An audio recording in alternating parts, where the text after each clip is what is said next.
want the full Saturday party. Yo, welcome to the Amf Show. Tell everybody want the full Saturday party. On Bars and Hoops Radio. Tell everybody want the full Saturday party. Yo, every Thursday night, without a doubt. Tell everybody want the full Saturday party. With our special guests, so check us out.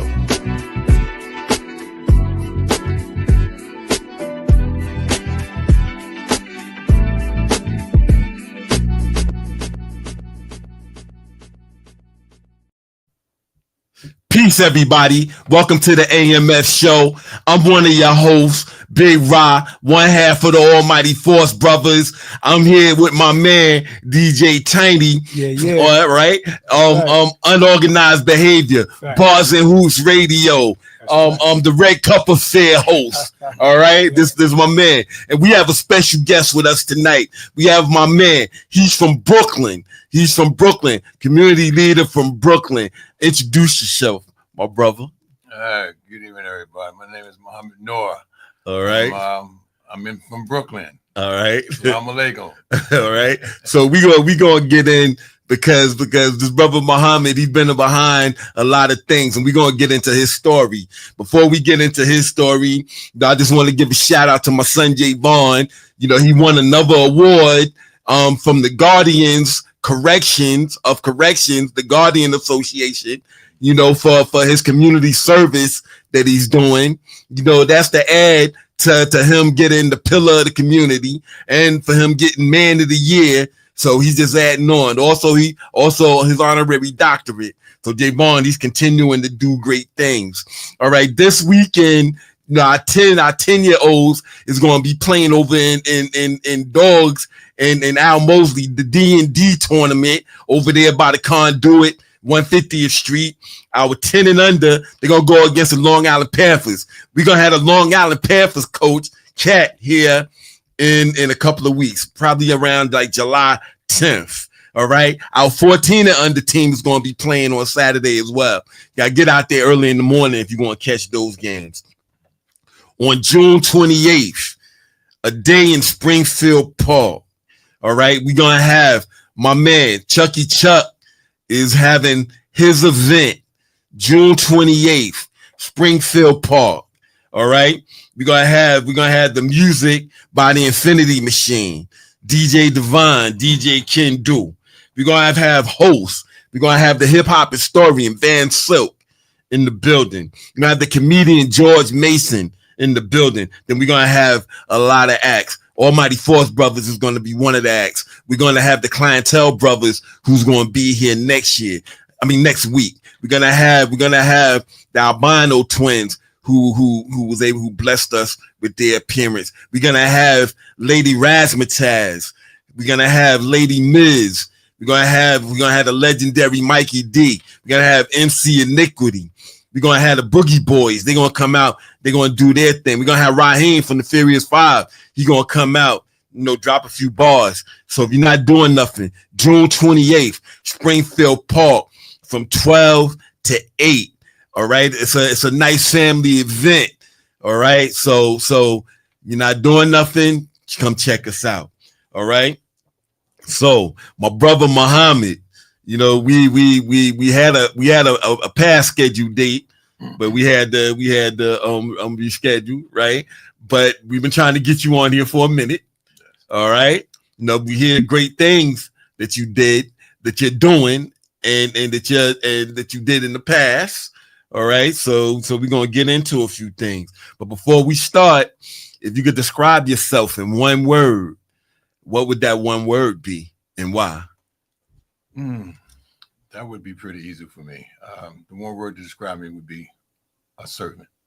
A servant. You know, servant of the Almighty.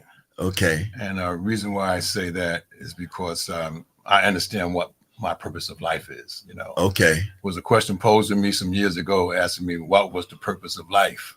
Okay. And when it was posed to me, I felt in my soul that I knew the answer, but I couldn't say the answer. Okay. And this preacher went on until the end. He said, the purpose of life is to serve God. Mm-hmm. And when he said it, it hit me like a bag of bricks. Boom. I said, oh, I should have known that answer. And therefore, from that point, I realized what my purpose in life's for. So I don't just live for myself. I try to, work to make things better for those in our communities. Okay. So we're gonna get into some of the great things that you hear. But before we continue, all right. John Perry, Papa Don checking in. Peace, my brother. All right. Happy Juneteenth to everybody. All right. Happy Juneteenth. This is the day back in 1865 where all of our people realized that we were free people. All right. You wanna say anything about Juneteenth? Well, my feels about Juneteenth and other holidays that they give us is a little, well, talk about it. I just think that our people, we should make our own holidays. Someone always giving us a day. It was Martin Luther King's birthday, Juneteenth. We have to learn how to come together at some point to take whatever we want is for ourselves and celebrate accordingly.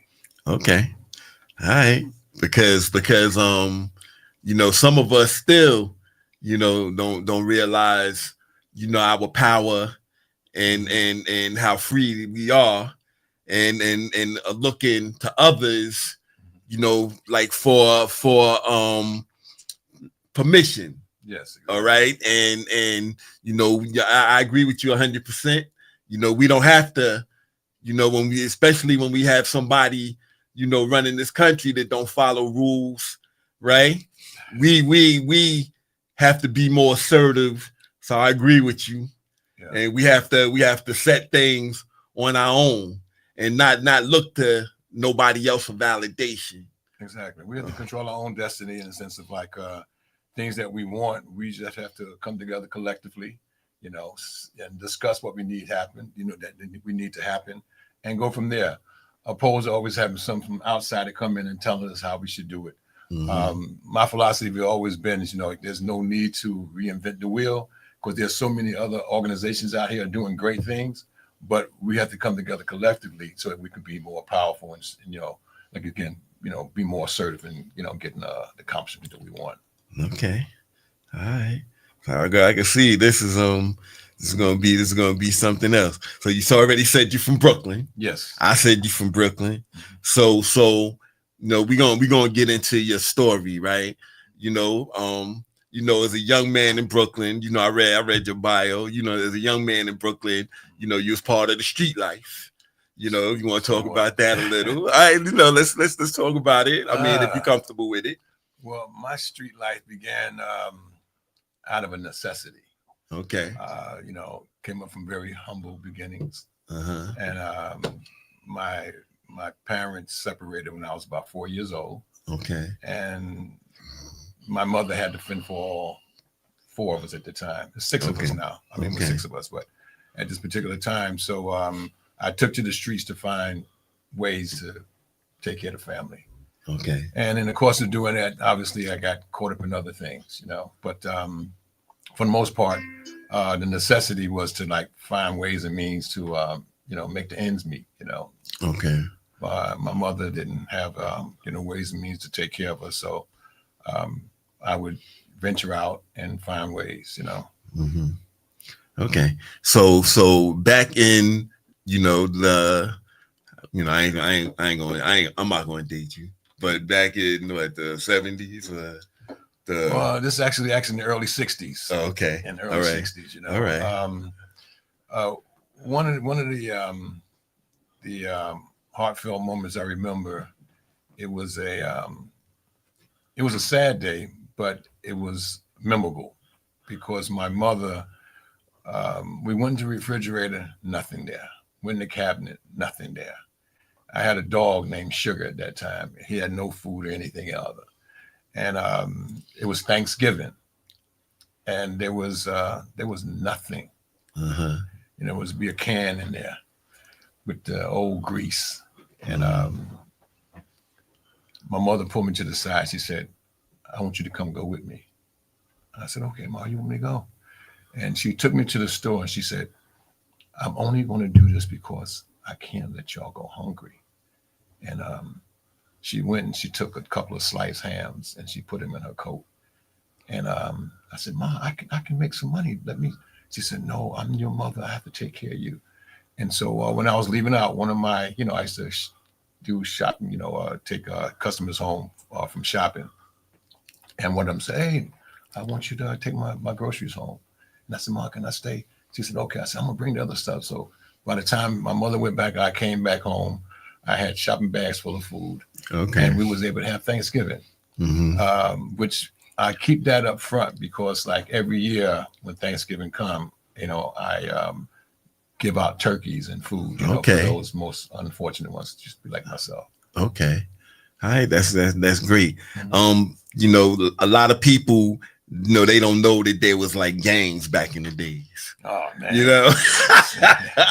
They don't know like that there was gangs. I knew it was gangs because in the area that I grew up in, we had the as a kid, we had like the Savage Skulls, we had the Black Spades, we had the Seven Crowns. All right. I think that was all the ones that was in the area of Queens that I was in. And I knew about them well because, as a teenager, they was trying to make me join them. They was trying to make me join them. I couldn't, I couldn't, it was hard for me to walk the streets. See, people don't know, that we went through that in our communities as young people. It wasn't to the level of Bloods and Crips and other gangs, now that are like nationally known, but it was going on. Yeah, definitely. In the areas, especially in the area of Queens that I grew up in. All right, so in Brooklyn, it was. Where we came up, had the Persian Lords, the bishops. Just to name a couple, but this is in the 60s. Okay. And then fast forward into the 70s, then this where you had the Jolly Stompers, and you had the what's that? Tomahawks. Tomahawks, yeah. So like I said, so for me, I got inducted to the Tomahawks, when I was around about 17 years old. Okay. And I'm bringing this up. No, I'm bringing it up for a reason. All right. No problem. I'm bringing it up for a reason because a lot of our young people, they went into their life. They feel like, they're trapped. Some of them feel like, they that's their family. All right. So I'm bringing it up for for a reason. Okay. Because we're gonna come and then we're gonna bring it current. All right. And then so after you did that and then you did your street life. So what was another term? Now I read somewhere where you were involved in the military. Yeah. Well, my military life came about when I after the Tomahawks. Okay. I remember I came home. I got to tell this, my brother might be listening. And he seen all these Tomahawks follow me. I was in the front and they were following me, on my block. And he said, oh, man, my brother, leader of the Tomahawks. But I wasn't no leader. I was just, they were just following me where I was going to the house, But from there, a lot of things started happening. A lot of my friends, members were of the Tomahawks, some were getting killed, going to jail. And I had decided I didn't want to go that route. So at 17, I went and I enlisted into the Marine Corps. Okay. And everybody was going north and I went south. I went down to Paris Island and went to the #1 gladiator school in the world, so to speak, during that time. Okay. And I got sent into some action in Vietnam. Okay. And, it was like the end of the war, but I didn't expect to see any, but I wound up over there in Cambodia, in Saigon. And, I saw some things, did some things that, tell you the truth, it wasn't different from prison for me, because the military was very segregated. It was very, it was very, prejudice in the sense of like, whites and blacks only. Sometimes go in towns, you want to blacks only, whites only. On the base, blacks couldn't congregate together, So there was a lot of the same things. They told us when to get up, when to go, when to go to sleep, where we going, what we're going to do, And they trained me in one thing. I was 0311, which was a grunt, and they told us one thing: how to take lives. That was it. Wow. All right. So you did the military. Yeah, I stayed in the military for 3 years. Okay. And I got out and came home crazy and bad out of hell. Okay. Didn't know what I was going through, but wound up doing a lot of things that I regretted. Okay. But I didn't understand the nature of what was going on with me at that time. Okay. And come to find out it was PTSD. Right. Yeah. That's what I was thinking. Yeah. So you went through that. So let's turn because let's turn to some of the other things you did, because I read that you were like one of the first. Like when did the change happen? You get what I'm saying? Because I heard like a lot of great things that you did. So I'm just trying to figure out when the change, and it's kind of important, it's like for young people to hear, like what's the change? Like my change came in 1987. Okay. 1987 is I got a second chance at life. I was homeless. I was penniless. I was strung out on heroin and cocaine, methadone, drinking. And I was facing some time in prison. And I was just roaming the streets doing a lot of, crazy things, stick-ups, prostituting women, selling drugs, just a lot of negativity. And one day I looked up in the sky and I said, God, what did I do so bad to deserve this? And only thing I knew that I was somewhere that I didn't know how I got there. And I was, I think about 27, 28. I woke up, I was on the ground and people were stepping over me, trying to get on the bus. Because I had,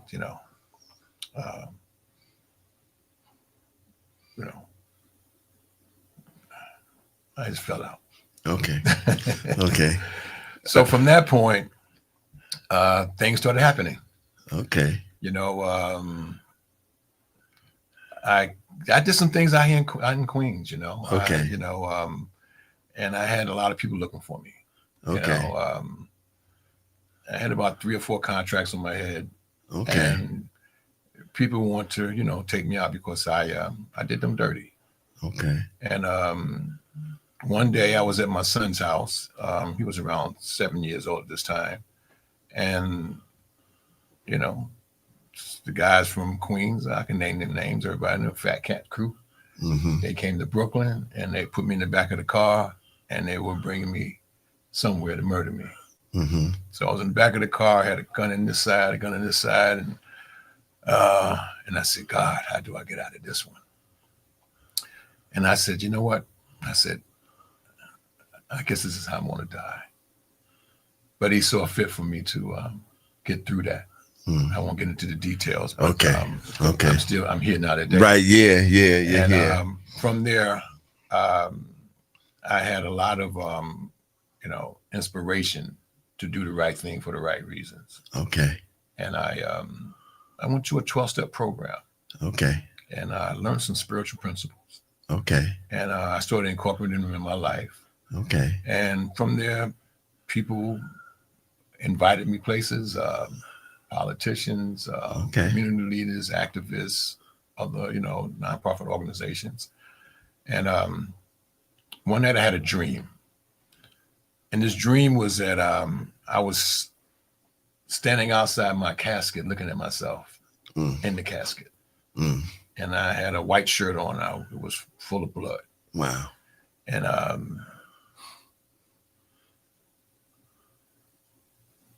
God said to me, it's time to go. And I said, God, please let me stay. Let me stay. I said, you know, there's so many things I want to do. You know, I want to start organizations. I want to, you know, organize in the community. I want to do this. I want to do that. And he kept saying, no, Muhammad, you did good. And I woke up and I thought it was going to be a sign that I was going to die or be murdered. I didn't know. But anyway, long story short is that from that point, I started building organizations. Okay. One of the first one was the Dream Foundation. Okay. They called this, it was called the house that Rap built, because I had Kid and Play, Salt and Pepper, Freddie Fox, to say, okay, you know, Freddie say Fox, Freddie Fox, Freddie Fox, Southside, right? Yeah. You know, Bumpy Knuckles. Bumpy Knuckles. Give me 1 second. Shout out to Tisha Ada Lot. Happy Juneteenth. All right. Shout out to Still Be the Great. All right. All right. Sonny Carson Days, Brooklyn. You talking about the Tomahawks. All right. Shout out to Joseph Stratford. You know, or shout out to all y'all for checking in. Thanks for checking in. All right. All right. So you said that you started building organizations. Yeah. What I did, because I could identify with being homeless and being substance abuse, you know, struggling on drugs. So I target those individuals in the community. I started a house called the Dream House. Okay. And got really national attention. You know, had a lot of celebrity behind it. They invited me to the BET show. Me, Freddie Fox, and be remiss I don't mention my boy Shorty Dog. Okay. AKA Barcia. Okay. They flew us down there to DC, and we talked about the Dream Foundation. And one of the things that we talked about was how to get people from the streets into detoxification units, and then get them to housing, get them some public assistance. And we had the halfway house where they could come there, and then they went off to their other careers once they got themselves together. Okay. And like I said, you know, it was very successful. And, you know, people years later came back and I didn't even know who they were and tell me, thank me. Yeah. That's great. Yeah. Is the Dream House? Is it still? No, the Dream House is no longer no longer in existence. But the concept and idea, it resonated, and other people and organizations took on that particular effort, and they pushed it forward. So there's a lot of housing, detox assistance, and jobs and other. Okay. Benefits that's out there for them. Okay, that's great, man. That's great. All right, so let's talk about the USBL. Let's talk about the USBL because you want to get to the basketball. Yeah, let's get to the basketball. You know, I mean, unless you still had stuff you wanted to talk about with the if it's something that you still want to get across. The USBL came later. There was another organization I started was called the Reality Check Foundation. Okay. Now the Reality Check Foundation was an acronym, CHEK, which stood for the Community Headquarters for Educating Kids. Okay. And basically what I did was I used the chessboard as the board of life. And all the kids that came to the organization had to learn how to play chess and learn how to avoid the pitfalls of getting into check and then checkmate. And if you got into check, know how to get in. And, it was about critical thinking, patience, and, all of the other good, stuff that chess teaches a good thinker. Okay. And how I used the sports as the vehicle to bring them in. And even though they learned chess, but they all came with basketball. I had basketball, I had track and field, I had football, baseball.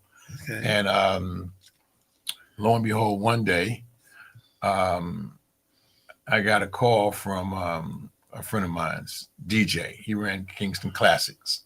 Okay. And needless to say, I had teams in it. We always beat them. But Kingston Classic. That was in Brooklyn. Yeah. That was in Brooklyn. That was Brooklyn.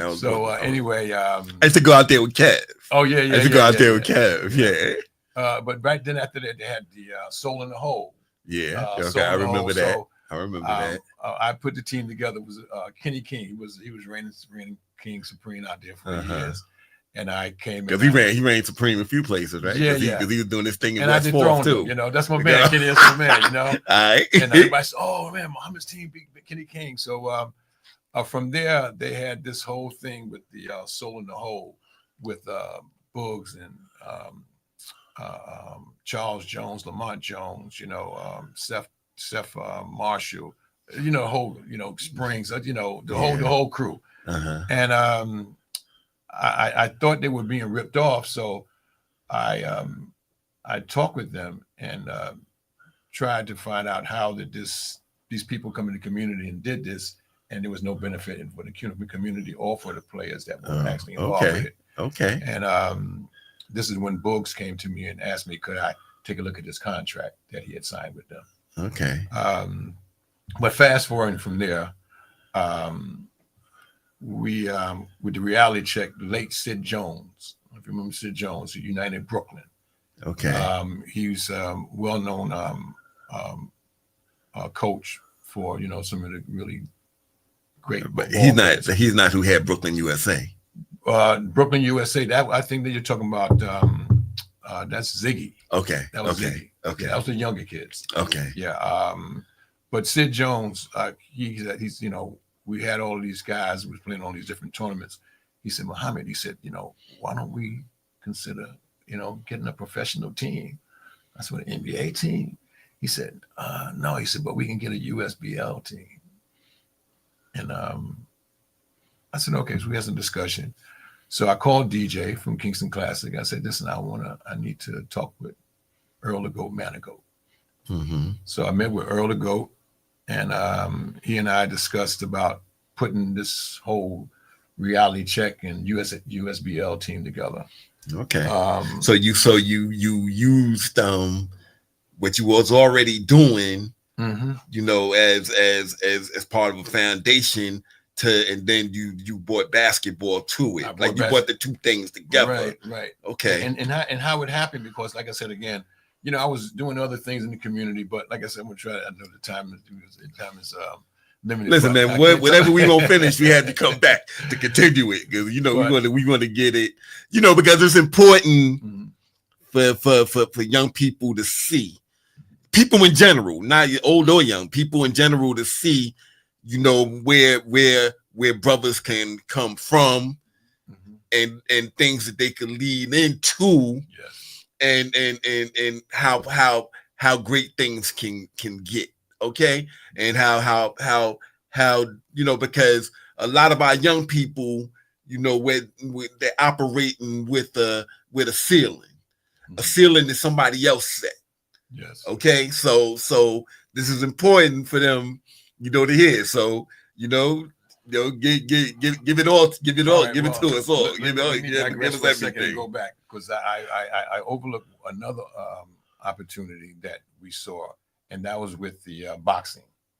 Okay. So you know, there was, you know, always the issue at West Coast, East Coast, you know. So I came up with an idea to do rappers boxing matches.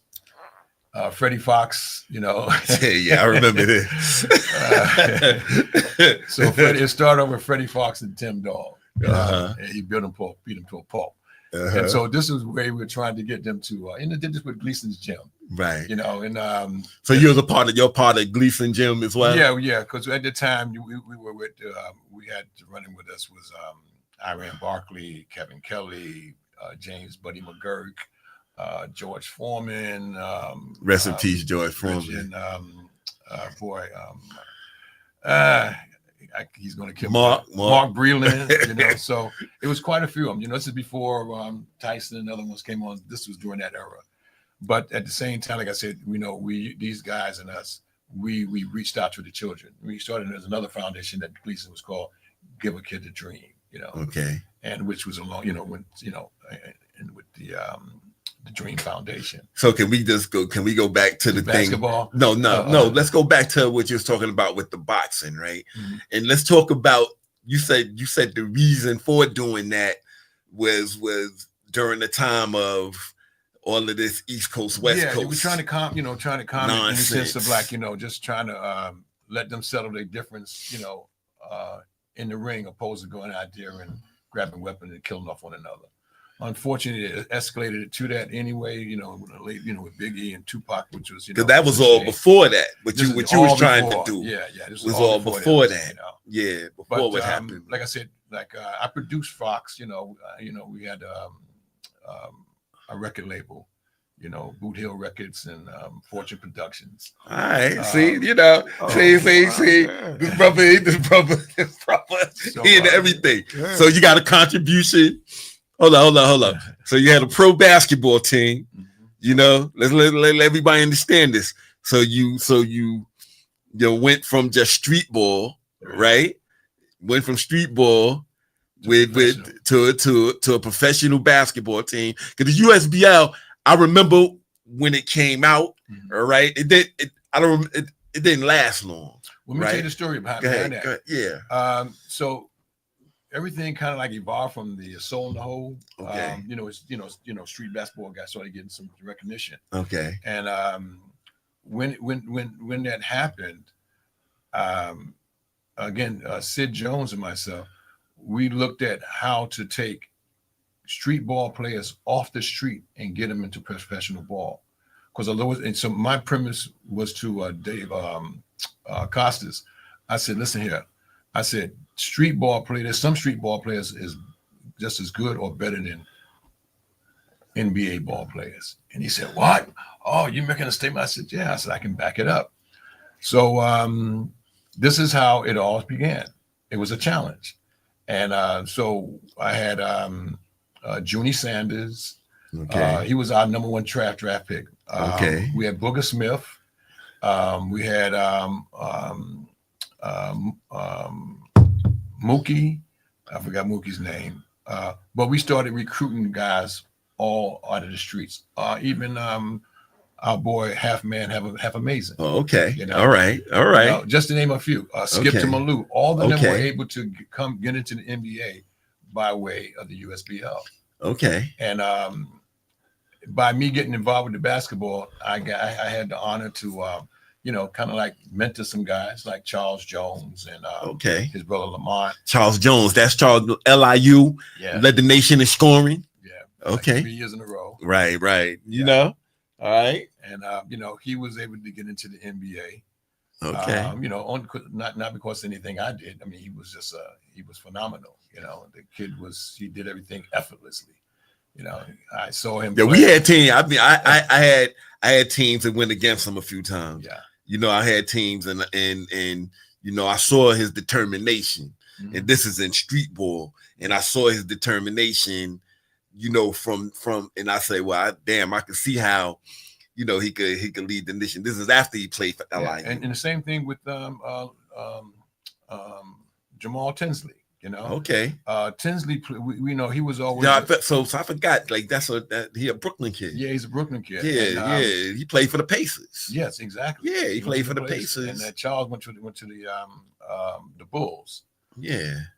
Boogs. When Muggsy Bogues broke his leg, Dave Collins called me and said, Muhammad. Dave Collins, ex-Celtic. Yes, champion. Said, I need. I want you. I understand that. You're the guy to talk to get Booger Smith to come to try out for Muggsy's spot. And so they flew us down there. And so Boogs went out there and he did his thing. And they said, Muhammad, we want him. He's the right fit for us. And we came back to Brooklyn and Boogs did an interview and said the only thing he wants was excuse me, boy, I gotta tell the truth. So all he wanted was a Lexus. He wanted to sell drugs and get him a Lexus. And not too long after that, Boogs wound up in jail. He got arrested. And then after that, then missed opportunity. Yeah.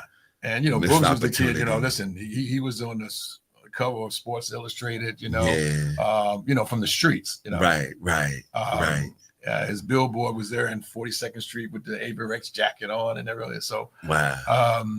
Then I got a call from the Harlem Globetrotters, and they said, Muhammad, we think Boogs would be a good fit for us. And I still hold that ticket. Boogs never made it. Wow. He didn't make it, you know. A lot of missed opportunities, but like I said, but there were some successes, right? There was quite a few successes. Because Jamal, not everybody went to the NBA. Some went to college. Right. And some went overseas to play professional ball. Okay. You know, I ran into two guys, you know, like I said, I never did for any recognition other than trying to make a difference, you know, help them get to the next level. Right. And I had this one guy we mentioned. And like, but you know, what you were doing for them, you know, people, you know, like that's like people getting major dollars for that. Brothers, Bruce Morgan. Yeah, Bruce. I played juniors, not even juniors, 15 and under citywide. Yeah. So Bruce was on my team. I met the rest of them later when I used to come out. Well, Bruce was one of the kids that, you know, he wanted to go to law school. He wanted to be an attorney. And he's a smart guy. Yeah. And he said, so Bruce is a very real smart brother. What's his name? Jackie Knowles. Okay. Jackie Knowles said, yeah, Muhammad, I got my guy over here. You know, he's trying to, we need to get him to a law firm. I said, no problem.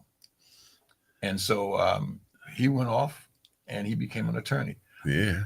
25 years later, I'm over at the BRC and I see Bruce Morgan. And he said, Muhammad, I've been looking for you.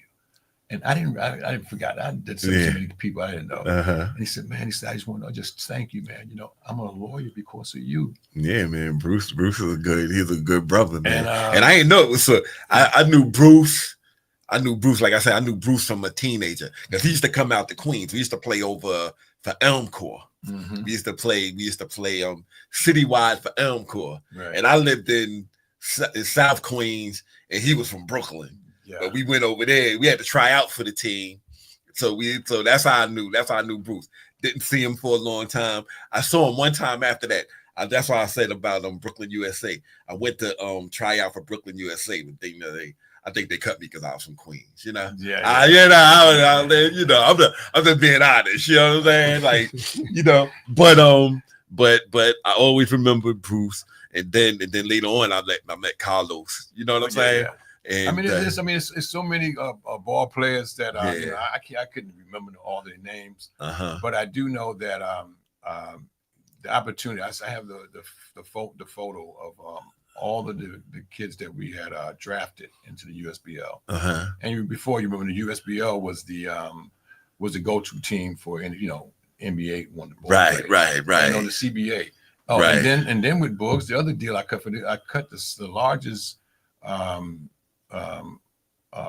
deal in CBA history. You could probably fact check it. Okay. Which was for $50,000. Okay. Booger Smith. Okay. Booger Smith, yeah. So he went there, but listen, Boogs is Boogs, you know. Yeah. I mean, he's a phenomenal ball player, you know, sweet kid, the whole piece, you know. And you know, see, when I can relate because, like I said again, the way I came up, you know, the hurdles that I had to overcome. A lot of them, the only thing they saw me, they thought I was probably born with a silver spoon. They didn't know. People they don't know. You know, I came from the same muck that they came from. You know, and people, you know, they look at that, you know, because I experienced that too, right? You know, because you're doing well now. You know, I grew up on Rockaway Boulevard, right? If you go on Rockaway Boulevard, 1 block off the Van Wyck, across the street from a church, it was like these gates, right? You know, we lived up there. You know, my mom, she was struggling, but then people see, you know, like me and my brother, they see us doing well. You know, like my son, but they see us doing well now, and you think it was always like that. You get what I'm saying? You don't know the people who because you had to survive. You know, on Rockaway Boulevard in the 70s and 80s. Yeah. You know what I'm saying? It wasn't, you know, I mean, you had to survive. And I was a teenager. You get what I'm saying? So, you know, but people, so I understand. I'm just saying that to say I understand. We can identify. You know? Because at the end of the day, the bottom line is that, I mean, the kids need something or somebody they can look up for some hope. Right. You know, and I always like to, you know, consider myself as being you know, just a flicker of hope, you know, from where I came from, where I'm at, what I'm able to do now. And I'm not making any you know, I don't like to boast. Like I said, I'm always behind the scenes.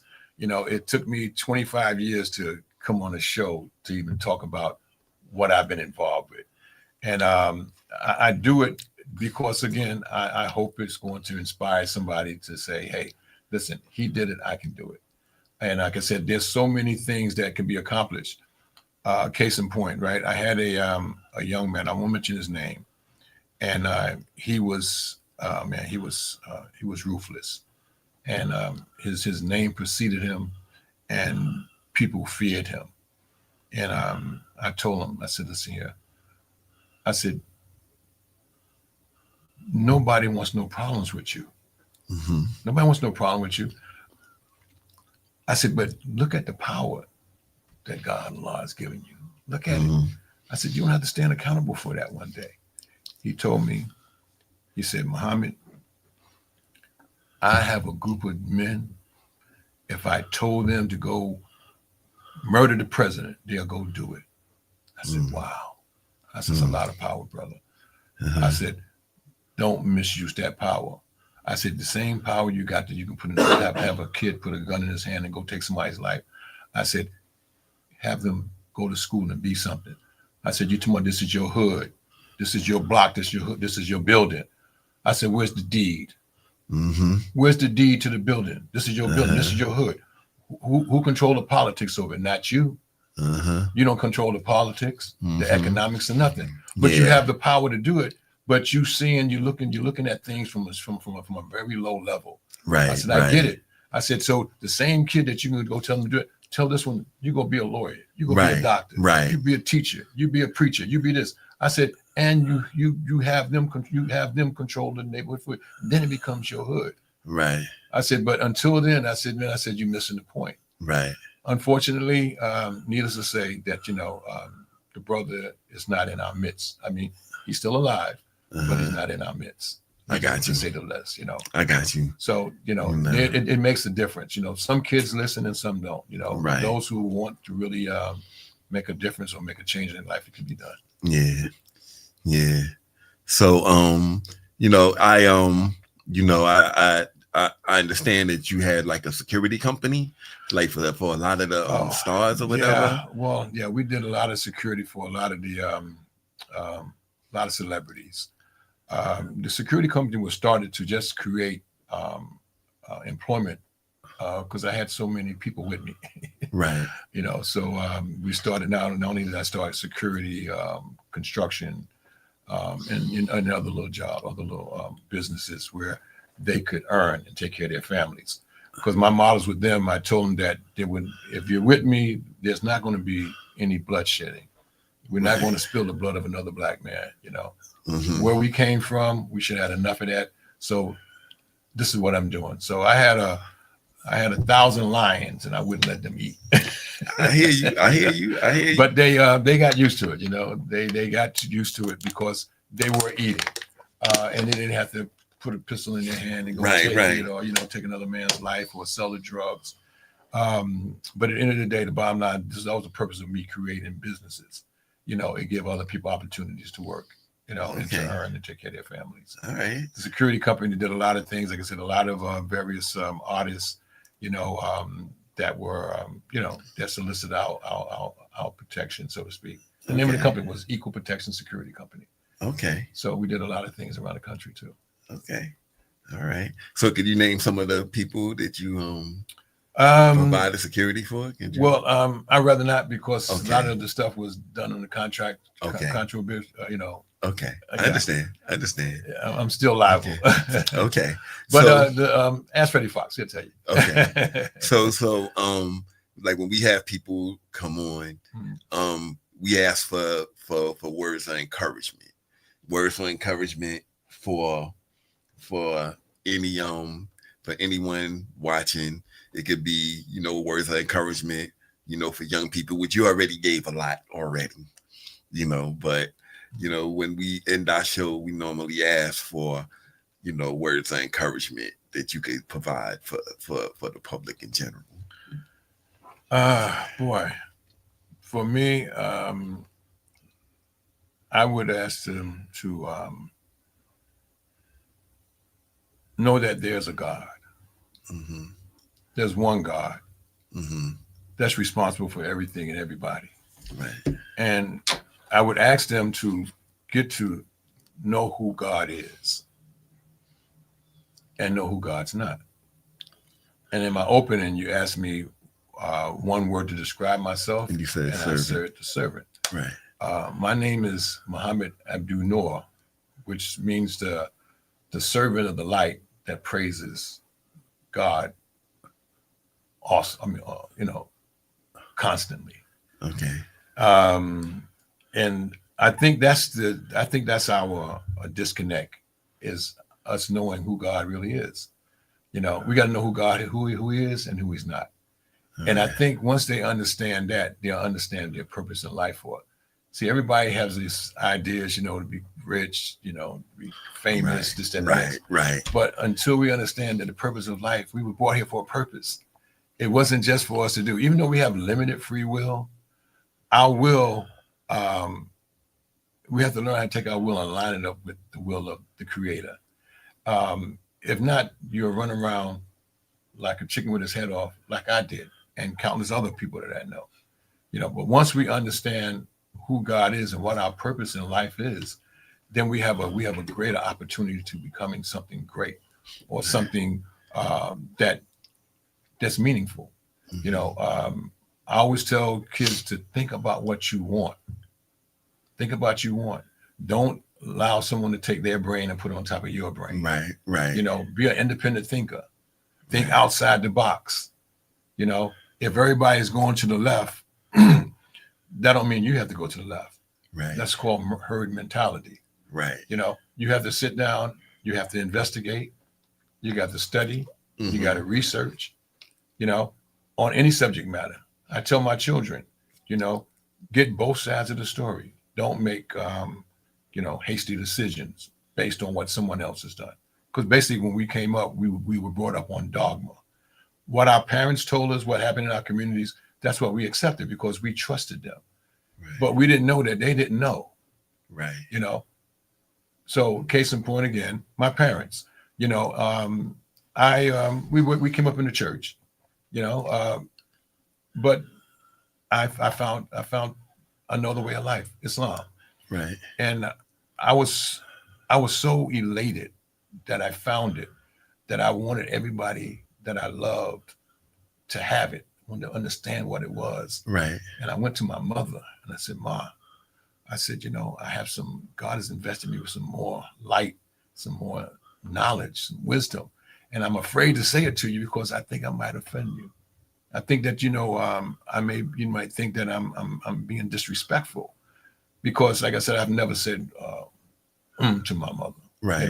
I honored her. Right. And she said, no, you could tell. I said, no, Ma. I said, you might get offended. Uh-huh. She said, no, tell me. So I said, Ma, do you know there's only one thing that God don't forgive us for? One thing. And she said, what's that? I said, blasphemy. She said, blasphemy. I said, yeah. I said, he don't want us to serve nobody but him. This is what you're saying. I said, Ma, I said, unfortunately, I said, in all due respect, I said, if you were to die right now, Mom, you might go to hell. And I don't want you to go to hell. She said, what would you talking about? And so now I'm thinking I'm going to get the lashing from Helen, but she said, what are you talking about? And I told her, I said, Ma, you have to acknowledge the oneness of God. And she said, well, I'm doing that right now. My father heard the same thing and he acknowledged it. So I'm saying that is that you're never too old. And my parents were in their 60s when they, was introduced. When you read about things, when you read it, you got to study, research, and investigate, and find out what the truth is. That's one of the things that keeps us down in that community. We don't have knowledge of self. Okay. We don't have knowledge of God. We don't know who we are. We were brought here, hundreds of years ago, and we were stripped of our names, our God, our religion, our culture, everything. We don't know who we are. You ask the average Black person, where you from? Oh, I'm from South Carolina. Right. I'm from North Carolina. No, where are you from? they can't answer that question because our memories have been erased, you know, right. And it's been set up by design for the way we are. When you look at our communities are the way they are by design. Why you think you never see a Barnes and Noble, in our neighborhood, right? Where you find 14 chicken joints, number holes, liquor stores, bodegas, you name it. Mm-hmm. And these are the things that we constantly see because it's about what we see. It's like how we see what's around us. That's all we see. That's all we know. And we keep thinking the same. We keep rebirthing the same thing over and over and over and over again. So I would say be independent thinkers, you know, investigate, research, and know what you're talking about before you open your mouth. Okay. All right. Okay. You know, so no. So is there anything else you want to share with us? I didn't tired of hearing from you. Nah. Listen, man. This is a lot of information like this coming. You know, I mean, we could lighten the mood. You think gonna win tonight? You know, Can I ask him a question? Hey, go always. All right, I wanna go back to when you was talking about the boxing, when you said Tin Dog and Freddie Fox and Bumpy Knuckles box. They box, right? But you know, Tin Dog didn't go at he didn't go at Bumpy Knuckles. He was going at NWA. So during the boxing thing, like you said, you try to make happen. Was there anybody else involved in the boxing things besides Bumpy Knuckles? No, after Fox won, they were afraid. Nobody else wanted to get in the ring. I know about Bumpy Knuckles. Yeah, okay. I definitely know about him. Yeah. His reputation's precedes. Yes. So nobody went after he beat Tin Dog down. That was it. Nobody else wanted to get in the ring. And we hosted this event. It was a big event. We had it at Randall's Island. Right. And we had the big ring, and me and my boy Shorty Dog was in Barcia's corner, you know, and Tim Dog had his people in his corner. And nobody wanted to fight after that. You know, all the beefs were squashed. You know, nobody wanted to touch Fox because, like, even a little history of Fox, right? Shorty Dog, aka Barcia, you know, my man, may he rest in peace, man. I'll be pleased with him. Yeah. He came from out of prison, and he said, "Yeah, Muhammad, man, you know, my man Rock told me, when I get out to go get Fox and take care of Fox." He said, we're gonna go get Fox and take care of Fox. I said, okay, let's go get him. So Fox had a reputation of, knocking out executives, Okay. Okay. They didn't take no tea for the feather, as my mother would say. And I told Fox, I said, listen, Fox, we got to change your image. But there was an event at the Ritz. Freddie Fox opened for Eric B. and Rakim. Okay. And so when Fox opened, Rakim got on the stage with his son, and he was doing his thing, and all of a sudden some gunplay happened. So he grabs his son, he runs, and everybody's running crazy. So they don't know where this is coming from. But at this time, Eric B had Fox on the contract and wouldn't release him. So I'm going to expose my secret. So so I said, yo, Barcia. He said, yeah, man. He said, everybody, man, they think that we the ones who did that, So, and I said, yes, let's own that. Let's own it. And I get a call from Eric B. He said, yo, Muhammad, I don't want no problems. He said, yo, send your guys over here. I'm signing. Fox is released. So it worked. Okay. And so then Fox was able to go and he got out of that contract, and he was able to, go on with his career. Okay. But it was, so many beautiful things that happened with Fox. Like I said, he changed his style, and one of the most disappointing things is that we Fox was trying to be a conscious rapper. Okay. And we went to 2 or 3 studios that day, and we said, listen, let me hear what you got. So we had, he had the album and everything done. And he said, yeah, Fox, that's nice. But yeah, man, we want some of that pimp stuff. You know, come on, give us some of that pimp stuff. Yeah. So, well, this is positive, right? Right. They wouldn't give him a deal because he wouldn't go back to doing that. Yeah, we wouldn't, and I believe you. I believe you 100%. Mm-hmm. You know, we went through that too. Yeah. You know, and you know what I remember about Freddie Fox. You know, like one of the people that came on with us on our early shows. Fox was there? No, Amazing DeWitt came. Oh, okay. Amazing DeWitt, and I don't know if you remember the video, Freddie Fox video, the one he was shooting records like they was a gun out of his turntables. That was DeWitt. You know, he was one of our guests here. Matter of fact, you know, he's a brother from our neighborhood. That he used to come out play music in the park when we did our tournament. You know, he's a neighborhood brother. And shout out to Amazing DeWitt. We're talking about tournaments. We having some annual family dinner in Kingston Park. Yeah. On Ramel, he was telling me. Yeah. He asked me 9th and 10th. I spoke to my son, but you got finished talking about but like it. I'm saying, you know, it's an annual event. Lot going on. You know, everything is free. All the kids play ball for free. Different age groups from 10 and under, 12 and 14 under. You know, high school girls games, chess tournaments, paddle ball, free food, back to school. It's a one beautiful. Sound like because Ramel, he had got in touch with me about getting my son to bring a few teams out. Oh yeah, come on out there. Yeah, definitely. Yeah, you know? Stills, you could take a team out there too, Stills. You know what I'm saying? Take a team out to Brooklyn for one day. Yeah, it's a 2-day event, right? Yeah, the 9th and the 10th of August. Okay, where it's going to be again? At Kingston Park. It's called St. Andrews Park. Okay. Better known as Kingston Park on the corner of Atlantic Avenue and Kingston and Brooklyn. Kingston Avenue. Yeah. You know, so I mean, that's a that's where they used to have a big tournament. Yeah. That's where a lot of things went down up in there. Yeah. But at the same time too, I used to come out there and see Jerry Ice Reynolds and all them brothers playing out there. Yeah. You know what I'm saying? The brothers, the Scurry brothers. Scurry brothers. Boy.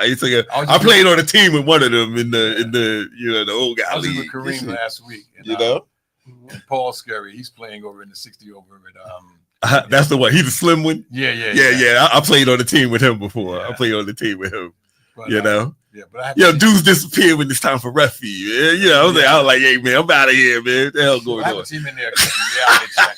We got a pretty tight team. You know. I'm pretty sure we'll take it again this year. Okay. We ran a chance for 2 years. Okay. But the basketball world is definitely a beautiful world. You know, a lot of beautiful brothers, and also like to again say prayers for late brother Greg Washington. Yeah. Beautiful, one of the most beautiful human beings I ever met. Yeah. Man, he's a good brother. I played on a team with him before too. Yeah. And I want to say rest in peace, to my man Boogie, Sean McCray. He passed away. Sean. Oh, come on. Not the one. Nah. Okay. This is a brother that he's out from Long Island. He's a brother. Matter of fact, he is my accountant. But he passed on Sunday. Oh, okay. So I just want to give my condolences to his family. Yeah, and also I got to give a shout out to the legend in Brooklyn, James Fly Williams. Okay, James Fly Williams. Yeah. Yeah. Shout out to Fly. Shout out to Glenn McMillan. All the Brooklyn dudes. Listen, y'all got to go vote. Y'all got to vote for my man, Kyrie, running for Brooklyn Borough President. Y'all got to vote next week, for LaToya LeGrand, City Council, out here in Queens. All right. Thanks, Tisha ate a lot. And Stills be the great. Thanks, brother Muhammad. It was nice chatting with you, chopping it up with you in person as it's been over the phone. This is from the one time we really got to have a good conversation. Well, we had a couple of conversations, right? Mm-hmm. But it's a pleasure really meeting you and bringing out all of the great things that you were doing, and much continued success in all that you do. And we're gonna try and get some teams out there for your event in August. Great. All right. Brownsville Day too. That's coming up in the next month in July. Okay, Brownsville Day. Yeah. That's why I get to see all the old cats, Kelly Washington, all them dudes. Slick, all them dudes, all them Brooklyn cats. All right. Thank you for everybody that tuned in to the AMF show. Every Thursday night, 8:00. Love y'all. Peace. Peace and blessings. All right.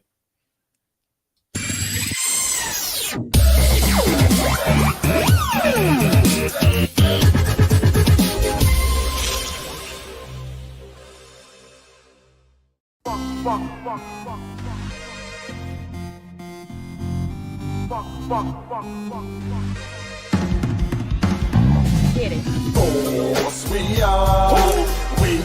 Wanna thank y'all for tuning in. Love y'all. Tune in again. Like Steels be saying, tell a friend to tell a friend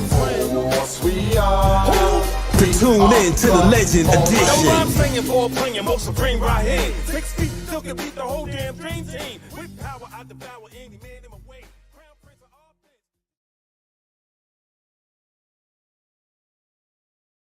All right, appreciate it. That way anybody